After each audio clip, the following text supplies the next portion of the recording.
ziua și bine m-am găsit! Astăzi vreau să vă prezint cea mai simplă și cea mai ușoară rețetă pentru mămăligă folosită în pescuitul pe apă sălbatică. Pentru această rețetă avem nevoie de 1 kg de făină de mălai, 1 kg de făină albă de grâu și de 4 pungi și, bineînțeles, ceau de apă fierbinte în care o să fierbem mămăligă. Compoziția e simplă. Punem făina de mălai, 1 kg. Rețeta e în felul următor, 1 la 1. Una albă,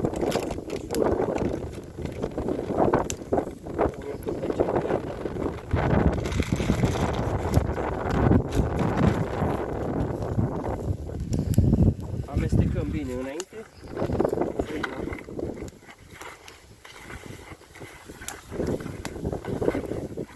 Deci totul la mână.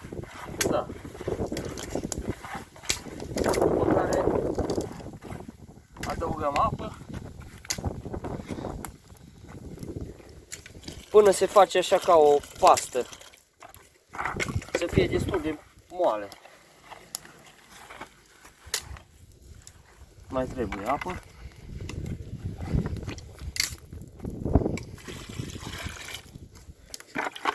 Să fie totul omogenizat. Cum trebuie, da. Până se face așa moale, moale de tot. Amestecați bine, bine să nu rămână cocoloși. Cu ambele mâini, uite așa. Până trece așa printre degete. Deci cam asta e compoziția.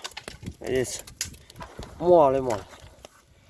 Probabil unii o să ziceți că e prea moale, dar o să vedeți că după ce o punem în pun și o lăsăm la fiert, o să fie exact ce trebuie. Pe lângă asta, dacă doriți, puteți să adăugați un pumn de sare. Dacă puneți un pumn de sare, o să stea mai bine, nu, mai ales când e cald afară. Punem și sarea de care spuneam. Așa, o mână de sare sănătoasă. Amestecăm iarăși, bine.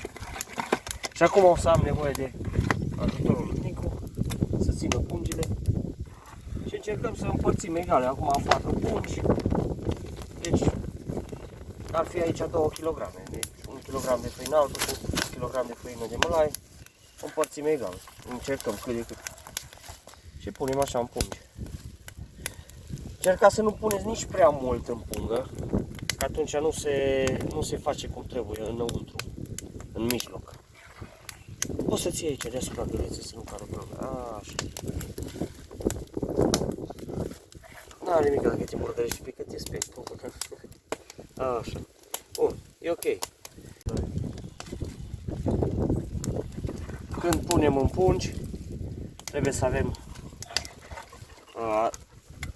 în vedere să nu punem nici prea multă mămăligă sau compoziție din asta, pentru că dacă o să punem prea multă, nu o să se facă la interior. Așa, după ce am pus, o legăm aici la capăt, facem un nod și e gata de pus la fiert. Avem două, mai am încă două și gata. Ok, am făcut 4 pungi și le punem în apă să le lăsăm să fiarbă. La un moment dat, când o să fie gata, o să înceapă să plutească la suprafață. Ok, deci după aproximativ o jumătate de oră verificăm pungile să vedem dacă sunt fierte. Puteți să vă dați seama dacă e fiartă, dar nu știu dacă se vede prin punga asta, dar are așa o gaură acolo, aici. Asta, de exemplu, nu e fiartă înăuntru, vedeți? Asta mai trebuie lăsată un pic.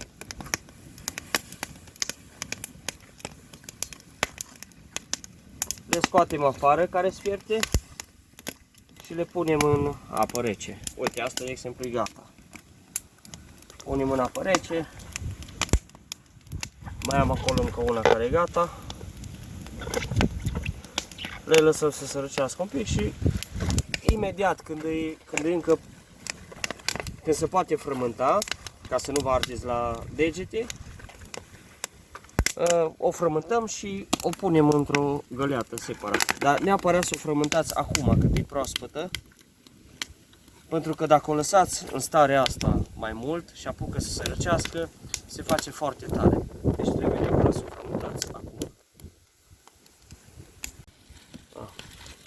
Aproximativ o jumătate de oră, cam ăsta e rezultatul. Le scoatem din pungă și începem și frământăm. Mămăliga arde un pic, dar asta e.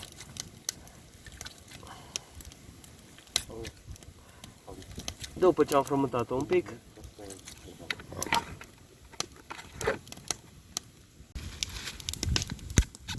și asta e gata.